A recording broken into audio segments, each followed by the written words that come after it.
Assalamualaikum, selamat pagi, salam Malaysia Madani.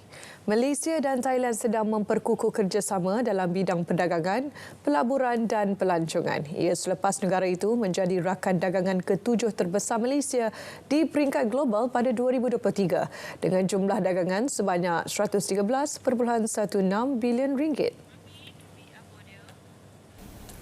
Perdana Menteri Datuk Seri Anwar Ibrahim berkata, selain Thailand, Malaysia turut bekerjasama dengan Singapura dalam melengkapkan zon ekonomi khas Johor Singapura JSZ dengan perjanjian bersama antara kedua-dua negara dijangka dimeterai akhir tahun ini.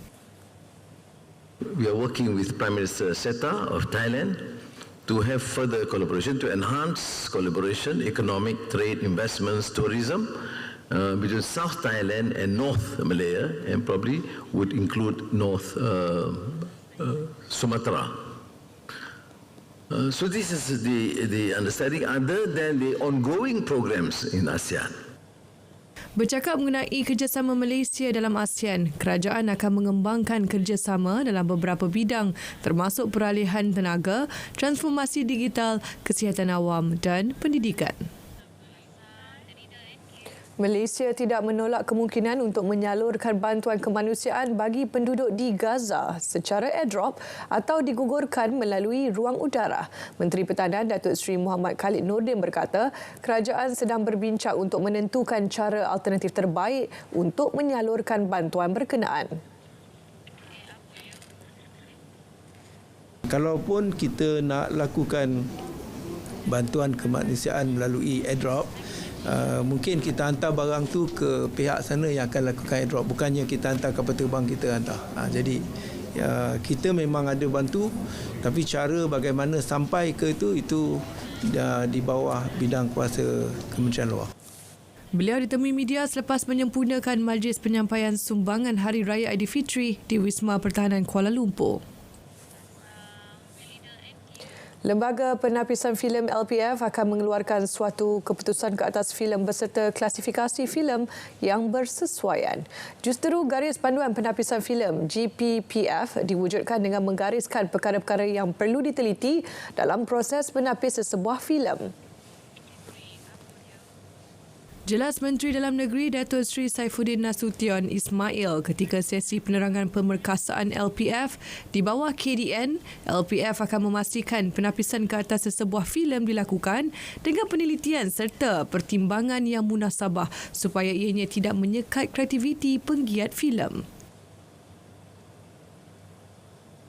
Garis panduan baru itu yang lebih jelas telah dihasilkan setelah mengambil kira pandangan, syur dan cadangan yang kita dapat melalui sesi lebah urus bersama dengan pemegang taruh industri perfilman tempatan terdiri dari karyawan filem, penerbit, pengarah, pengedar filem, stesen televisyen, persatuan filem, ahli akademik, pertubuhan bukan kerajaan dan agensi-agensi kerajaan yang berkaitan. Penggunaan teknologi dan inovasi terkini harus diperkukuh dalam mengekalkan kelestarian khazanah hutan negara. Menteri Sumber Asli dan Kelestarian Alam Nazmi Nik Ahmad menyeru setiap rakyat untuk bersama-sama berusaha mengekalkan kehijauan kawasan hutan yang kaya dengan kepelbagaian biodiversiti demi generasi kini dan akan datang. Dalam perutusan sempena Hari Hutan Antarabangsa, beliau menegaskan kerajaan komited mengekalkan sekurang-kurangnya 50% daripada keluasan tanah negara dilitupi pokok-pokok dan kawasan hutan selaras komitmen negara pada sidang kemuncak bumi di Rio de Janeiro, Brazil pada tahun 1992. Inovasi dalam sektor perhutanan merupakan elemen penting dalam mendempani camaran alam sekitar global untuk memelihara hutan melalui gabungan sains dan teknologi serta penglibatan masyarakat. Justeru Kementerian Sumber Asli dan Kelestarian Alam menerusi Jabatan Perhutanan Semenanjung Malaysia, Jabatan Perhutanan Sabah, Jabatan Hutan Sarawak dan Institut Penyelidikan Perhutanan Malaysia telah melaksanakan pelbagai usaha dan inovasi bagi memastikan sektor perhutanan negara berkembang dan sentiasa relevan mengikut peredaran masa. Dewan Rakyat meluluskan rang undang-undang RUU Polis Pindaan 2024. RUU itu diluluskan selepas bacaan kali ketiga oleh Timbalan Menteri Dalam Negeri Datuk Seri Dr. Syamsul Anwar Nasarah dan dibahas 15 ahli parlimen. RUU Polis Pindaan 2024 bertujuan mengadakan peruntukan bagi Yang di-Pertuan Agong sebagai pesuruhjaya kehormat bagi memberi penghormatan dalam hal ehwal adat istiadat Polis Diraja Malaysia PDRM. Dalam pasukan polis, kuasa mentadbir adalah di bawah tanggungjawab Ketua Polis Negara seperti diingatkan di bawah Seksyen 4 Akta 344. Selain itu, peruntukan ini juga bagi mengiktiraf kedudukan Yang di-Pertuan Agong yang mempunyai bidang kuasa tertentu.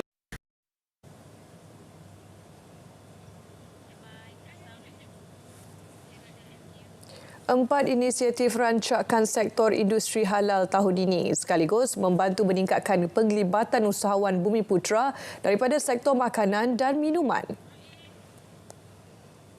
Inisiatif itu melibatkan program pembangunan kapasiti usahawan industri halal, produk halal, inovasi dan teknologi halal serta pengantarbangsaan usahawan halal melibatkan peruntukan keseluruhan RM13 juta.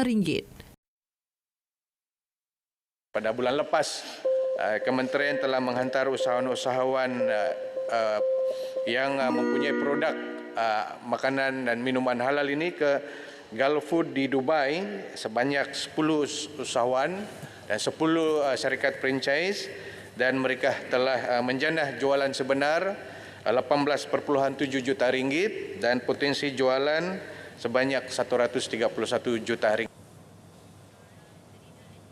Draper University, pusat pengajian tinggi terkemuka dunia diasaskan pemodal teroka tim Draper, bakal membuka cawangan di Kuala Lumpur, kampus antarabangsa pertamanya dan di luar Silicon Valley.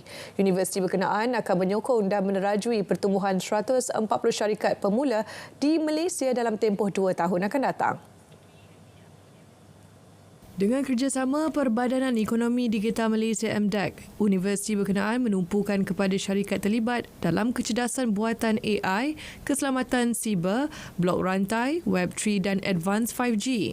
Menteri Digital Gobind Singh Dio berkata, keputusan Draper University menubuhkan kampus pertamanya di luar Silicon Valley di Kuala Lumpur akan mempercepat inovasi dan penciptaan nilai dalam ekosistem pemula Malaysia. Ia memperlihatkan komitmen Malaysia membangunkan minda global dan meletakkan negara sebagai hub digital pilihan ASEAN. Draper University telah memacu lebih 750 syarikat setakat ini dengan mengumpul lebih $1 bilion daripada pelabur terkemuka dunia. Sungai Pahang di Kampung Pesagi Cenor Maran kini semakin kering akibat fenomena El Nino. Sungai itu sebelum ini memiliki pelbagai spesies ikan dan menjadi sumber makanan serta pendapatan penduduk berubah wajah bagaikan padang pasir. Penduduk Setafacik 65 tahun berkata, air sungai mulai surut sejak awal tahun ini dan mengering akhir Februari. Kini, keadaan bertambah buruk apabila hujan tidak turun dalam tempoh lebih 2 minggu. Tahun lepas tak macam ni, sangat teruknya. Tahun ni teruk lebih pada yang biasa lah rasanya. Start pada hujung bulan 1 cari, dia mula air surut sampai dah sekarang. Masa bulan 12 tu air parasan tinggi juga lah atas tebing. Keadaan cuaca lah. Kami yang pun tak tahu juga keadaan halang ni kan. Lepas tu halang kita tak tahu juga kan. Kadang-kadang bulan 4, bulan 5 ni sekarang dah hawai bulan 1 dah ada air dah. Ada pasir dah.